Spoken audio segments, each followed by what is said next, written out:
So today is a day so much different than any other before it. Although I have been training rigorously for several weeks now, my heart still feels faint and unsure. My position with the National Intelligence Service has always consisted of analytical duties. If I were following my routine assignments, I would not be so concerned. In the office, I have no rival, I have mastered my skill set. It is as if I was destined to succeed here. I have the ability to look at any document or computer screen and instantly memorize it. And I can cross-reference the data in my head against any other information I have ever had access to. This is my comfort zone. But, today, those skills will be put to use in a field operation. Which is why I am here, staring at this remote office building controlled by Japanese Yakuza. It is here that these underworld operators are planning on passing sensitive information about our foreign and domestic operatives and local undercover agents to the State Security Department of North Korea.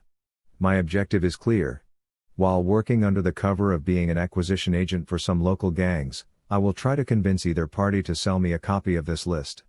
To try to discern if the information is correct, and to determine the depth of the information they may have gathered. The reason I was selected, of course, is, if I just get a glimpse of the material, I may be able to make sense of it. There are so many reasons in my mind why this assignment would be better off in the hands of a field agent. Someone with more mission training and someone with better social skills.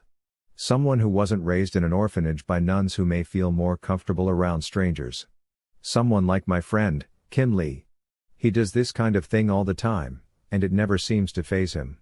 He always seems even cooler under pressure than under normal circumstances.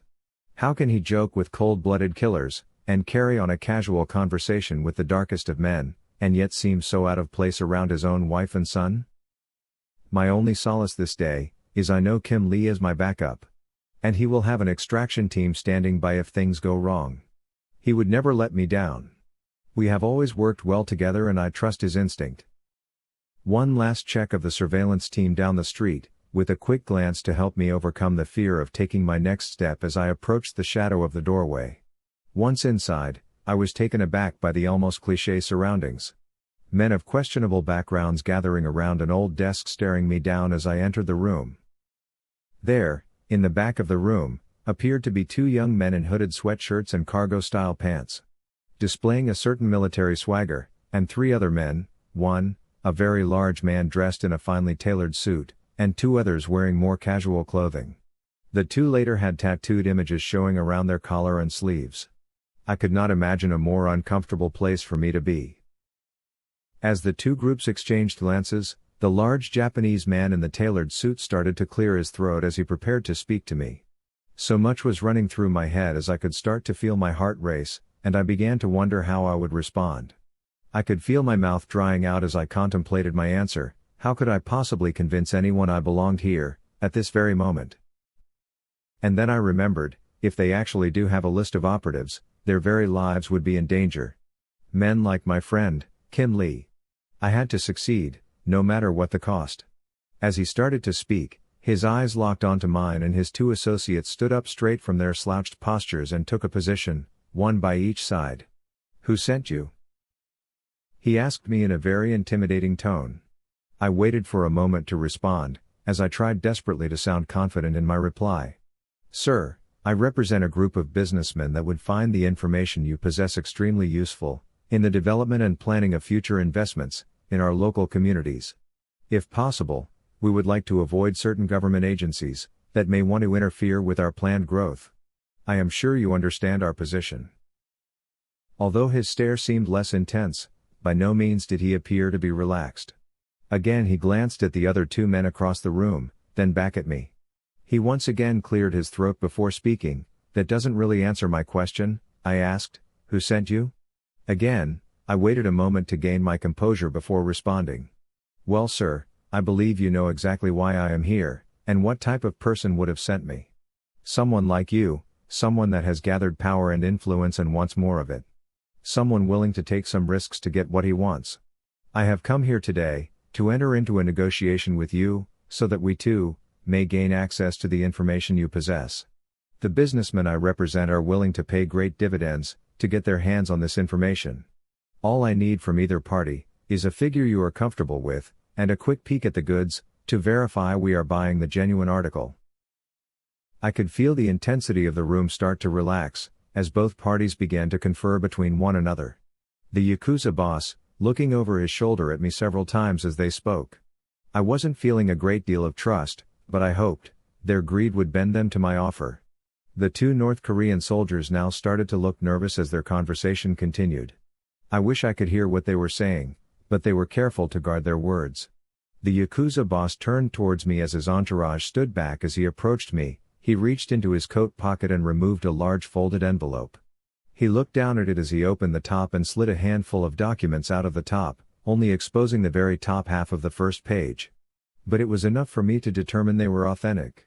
He looked down at me and smiled. Again he began to clear his throat.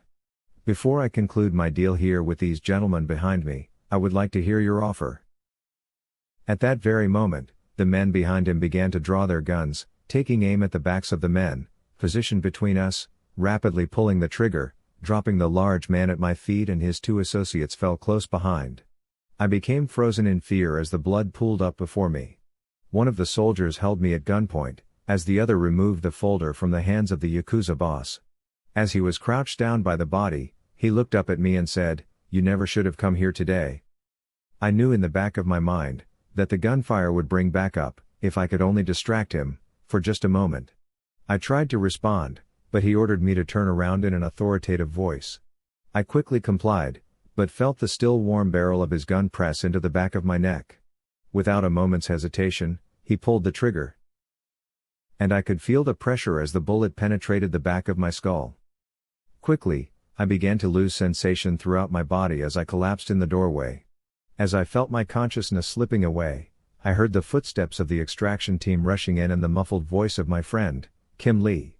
I could not reach out to my friend as he leaned forward to assess my injuries. As the team fanned out and gave pursuit to the North Korean spies, my friend Kim Lee grabbed me by my shoulders and pulled me into his lap as he called for medics. His voice cracking, as he cried out. I could hear his voice, but I could not respond. I could see him take my hand, but I could not feel his grip as he squeezed. He was looking into my eyes, tearfully begging me to stay with him. Oh, how quickly the turn of events came. I couldn't even tell him what I had seen, my mission, my reason for being there. Was it all in vain? As the medics entered the room, I could see by their expression that the expectations would not be good. Isn't it funny how just a short few minutes ago, I walked into a situation surrounded by an unknown outcome? So many things could go wrong, so many fears, and what ifs. And yet here I am, feeling my very life seeping from my body, and I no longer fear death. I only fear failing my mission. I know deep in my heart what I saw was important, and yet for the very first time in my life, I couldn't remember what I saw. How strange. As the medics prepared the gurney, I began to wonder, would this be my last moments? Would Kim Lee be able to retrieve the data I was so close to? I am very proud of my time at the National Intelligence Service, and yet I feel regret for not having more friends. Being raised in an orphanage, I had no real family of my own. Why did I never pursue a family? Why? Who will be at my death memorial? Who will keep me in their prayers? And why until this very moment, did I not ever ask myself this? The pace of the medics seemed hurried and desperate now, as they rushed me to the waiting ambulance. Kim Lee, still running alongside trying to keep hold of my hand. I wanted to so badly warn him about what I saw. But what was it? A moment ago it seemed so important, why can't I remember it now? I can now see the darkened silhouette of my friend Kim Lee as the doors to the ambulance close. Goodbye, my friend, I wish I could have told you how much your friendship has meant to me. The sound of the siren is fading and I feel I am losing my fight for consciousness. Is this the end?